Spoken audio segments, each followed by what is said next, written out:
Hello dear learners, मैं मुकुंद आप सबका स्वागत करता हूं हमारे PSRM स्टडी चैनल में। आज के वीडियो में हम लोग जानकारी प्राप्त करने वाले हैं हमारे फंडामेंटल राइट्स मौलिक अधिकार के बारे में। इस वीडियो में हम लोग हमारे सभी फंडामेंटल राइट्स और उनसे रिलेटेड उनसे संबंधित जो आर्टिकल्स है उसके बारे में जानकारी प्राप्त करेंगे कि हमारे संविधान के पार्ट 3 में आर्टिकल 12 से 35 तक फंडामेंटल राइट्स या मौलिक अधिकार का जिक्र किया गया है, वर्णन किया गया है। और ये जो फंडामेंटल राइट्स है या मौलिक अधिकार हैं, ये हमारे संविधान में अमेरिकन कॉन्स्टिट्यूशन से इंस्पायर्ड है, अमेरिकन कॉन्स्टिट्यूशन से लिए गए हुए। हमारे संविधान ने हमें 6 अधिकार दिए हैं, 6 मौलिक अधिकार दिए हैं, 6 फंडामेंटल राइट्स दिए हैं। और ये एक एक करके हम लोग इनके बारे में संक्षिप्त में जानकारी प्राप्त करेंगे। इस वीडियो में हम लोग सिर्फ हमारे जो अधिकार हैं उनके नाम और उनके आर्टिकल के बारे में जानकारी प्राप्त करेंगे और आगे हम लोग हर अधिकार के बारे में विस्तार से जानकारी प्राप्त करेंगे। देखिए, हमारे संविधान ने हमें 6 फंडामेंटल राइट्स दिए हैं। ये जो फंडामेंटल राइट्स हैं, ये है समता का अधिकार, राइट टू इक्वलिटी। दूसरा हमारा फंडामेंटल राइट्स है स्वतंत्रता का अधिकार या राइट टू फ्रीडम। फिर तीसरे अधिकार की बात करते हैं तो ये है शोषण के विरुद्ध अधिकार और राइट अगेंस्ट एक्सप्लॉयटेशन। धार्मिक स्वतंत्रता का अधिकार, right to freedom of religion. फिर है संस्कृति और शिक्षा संबंधी अधिकार, कल्चरल एंड एजुकेशनल राइट्स। और आखिरी अधिकार है संवैधानिक उपचारों का अधिकार, राइट टू कॉन्स्टिट्यूशनल रेमेडीज।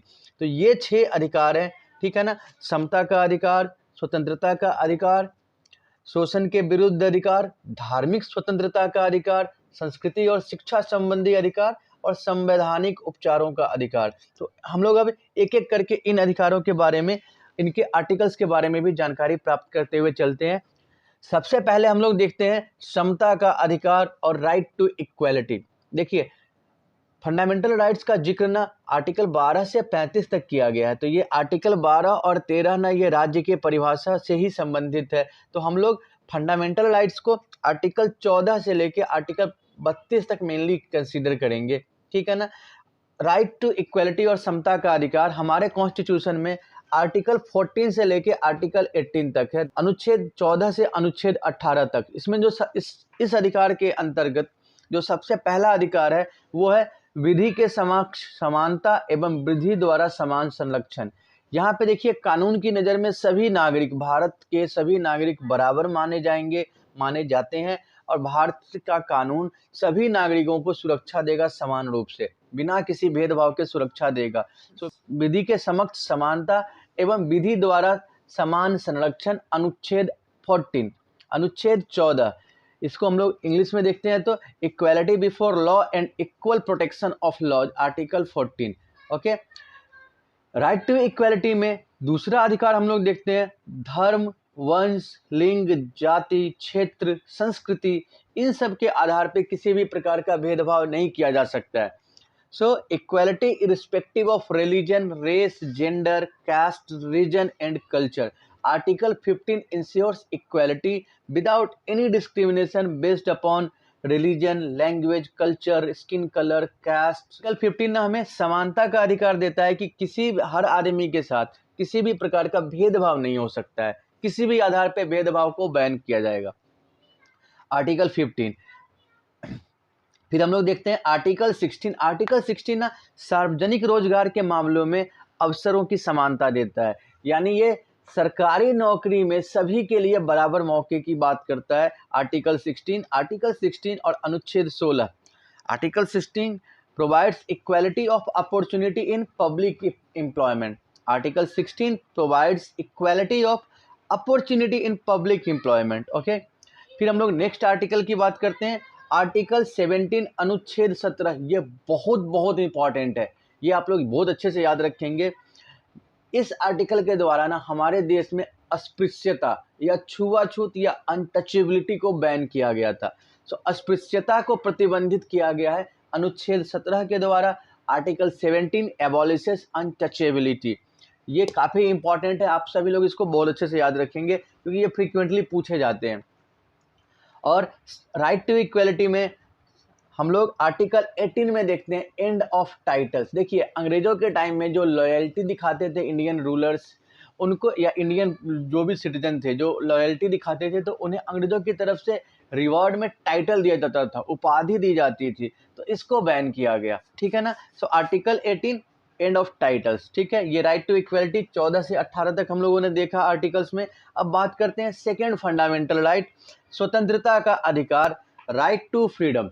और स्वतंत्रता का अधिकार या राइट टू फ्रीडम आर्टिकल 19 से आर्टिकल 22, अनुच्छेद 19 से अनुच्छेद 22 तक है। इसमें हम लोग सबसे पहले देखते हैं अभिव्यक्ति, सम्मेलन, संगठन, संचरण, निवास और पेशा चुनने की आज़ादी, freedom of expression, assembly, association, movement, residence and profession, article 19। देखिए आर्टिकल 19 ना हमें आज़ादी देता है कि हम अपने विचारों को लिखित, मौखिक या अन्य किसी प्रकार के माध्यम से व्यक्त कर सकते हैं, अभिव्यक्ति की आज़ादी। साथ ही साथ हम सभी नागरिक शांतिपूर्ण तरीके से सम्मेलन कर सकते हैं। हम सभी नागरिक विधि के अंतर्गत, वैधानिक प्रक्रिया के अंतर्गत संगठन बना के कार्य कर सकते हैं। देश के भौगोलिक सीमा के भीतर मुक्त रूप से हम लोग संचरण कर सकते हैं, आ जा सकते हैं, और हम देश के किसी भी हिस्से में घर बना के रह सकते हैं, और हम कोई भी काम कर सकते हैं। जो भी काम लीगल होगा वो काम हम कर सकते हैं, वो आज़ादी हमें संविधान देता है। So article 19 ensures freedom of expression, assembly, association, movement within country, residence and profession. वहीं हम लोग आर्टिकल 20 की बात करते हैं, तो आर्टिकल 20 अनुच्छेद 20 हमें दोष सिद्धि के लिए बल प्रयोग के विरुद्ध संरक्षण प्रदान करता है। देखिए कई बार ना कस्टडी में लोगों को टॉर्चर किया जाता है, उन्हें स्वयं के विरुद्ध गवाही देने के लिए, उन्हें फोर्स किया जाता है अपने ऊपर लगाए गए आरोप को स्वीकार करने के लिए। तो इस परिस्थिति में आर्टिकल 20 हमें आज़ादी देता है। सो अनुच्छेद 20 दोष सिद्धि के लिए बल प्रयोग के विरुद्ध संरक्षण प्रदान करता है। Article 20 provides freedom of certain protection in respect of conviction for offences. वहीं हम लोग आर्टिकल 21 की बात करते हैं, तो आर्टिकल 21 भी काफ़ी इंपॉर्टेंट आर्टिकल है। ये हमें स्वतंत्रता देता है, हमें जीने का अधिकार देता है। अनुच्छेद 21 प्राण और दैहिक स्वतंत्रता का अधिकार देता है। अनुच्छेद 21 प्राण और दैहिक स्वतंत्रता का अधिकार देता है। Article 21 provides freedom of protection of life and personal liberty. ये भी बहुत इंपॉर्टेंट आर्टिकल है, आप लोग इसको अच्छे से याद रखेंगे। और एक यहाँ पे हम लोग और बहुत इंपॉर्टेंट आर्टिकल को देखते चलते हैं, आर्टिकल 21A और अनुच्छेद 21A। इसके द्वारा ना देखिए ये जो है ना 2002 में कॉन्स्टिट्यूशन में 86th अमेंडमेंट के द्वारा ऐड किया गया है। 86वां संशोधन 2002, याद रखेंगे, बहुत इंपॉर्टेंट है ये आर्टिकल। इसके द्वारा ना आर्टिकल 21A के द्वारा देश में ये कानून बनाया गया कि जो 6 से 14 साल तक के बच्चे हैं उनकी निःशुल्क शिक्षा होगी, अनिवार्य रूप से उनको शिक्षित किया जाएगा राज्य के द्वारा।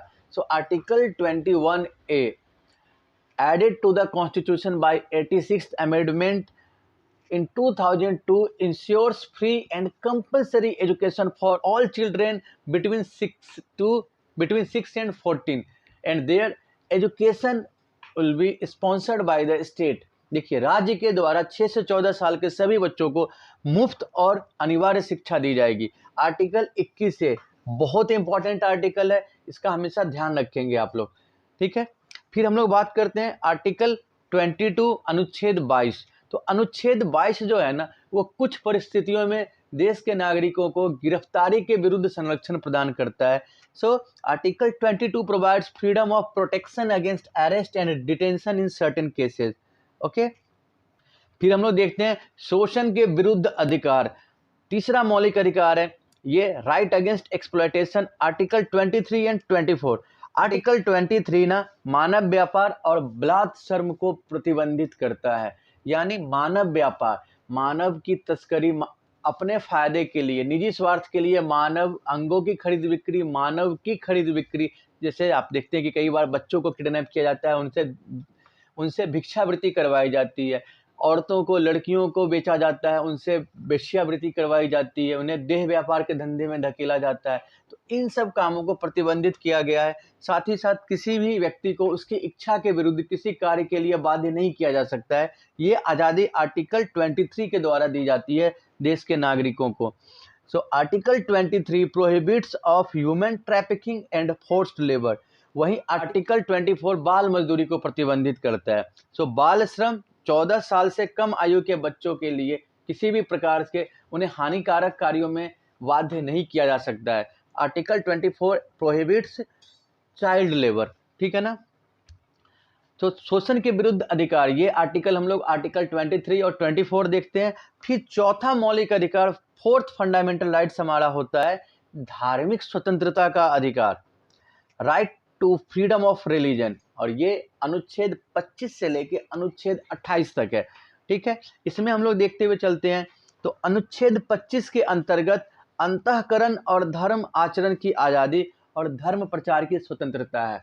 अंतःकरण मीन्स आदमी स्वयं में जो अनुभव करता है, वो धर्म के हिसाब से उसकी जो अनुभूति है, अपने धर्म के हिसाब से वो आचरण कर सकता है, अपने रिलीजन की प्रैक्टिस कर सकता है, और वैधानिक दायरों में, कानूनी दायरों के अंदर रह के अपने धर्म का प्रचार कर सकता है।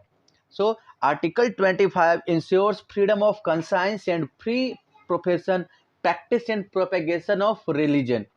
वहीं आर्टिकल 26 की बात करते हैं तो article 26 provides freedom to manage religious affairs. देखिए, अपने धर्म के मामले में धार्मिक स्वतंत्रता की बात करते हैं तो धार्मिक मामले में प्रबंधन की स्वतंत्रता अनुच्छेद 26 के द्वारा दिया है संविधान ने देश के नागरिकों को। वहीं हम लोग अनुच्छेद 27 की बात करते हैं ना, तो अनुच्छेद 27 के माध्यम से व्यक्ति को ऐसे किसी कर के लिए बाध्य नहीं किया जा सकता है जिससे प्राप्त राशि को किसी धर्म विशेष के उत्थान में प्रयोग किया जाएगा। देखिए, article 27 provides freedom as to payment of taxes for promotion of any particular religion, यानी लोगों से प्राप्त कर राशि को किसी एक धर्म के उत्थान के लिए, एक धर्म के विकास के लिए प्रयोग में नहीं लाया जा सकता है। आर्टिकल 27 इसकी घोषणा करता है।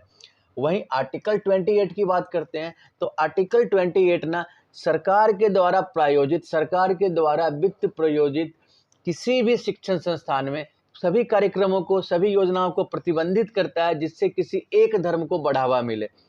तो सरकार द्वारा वित्त पोषित किसी भी शिक्षण संस्थान में धार्मिक शिक्षा नहीं दी जाएगी, ये आर्टिकल 28 इंश्योर करता है, अनुच्छेद 28 इंश्योर करता है।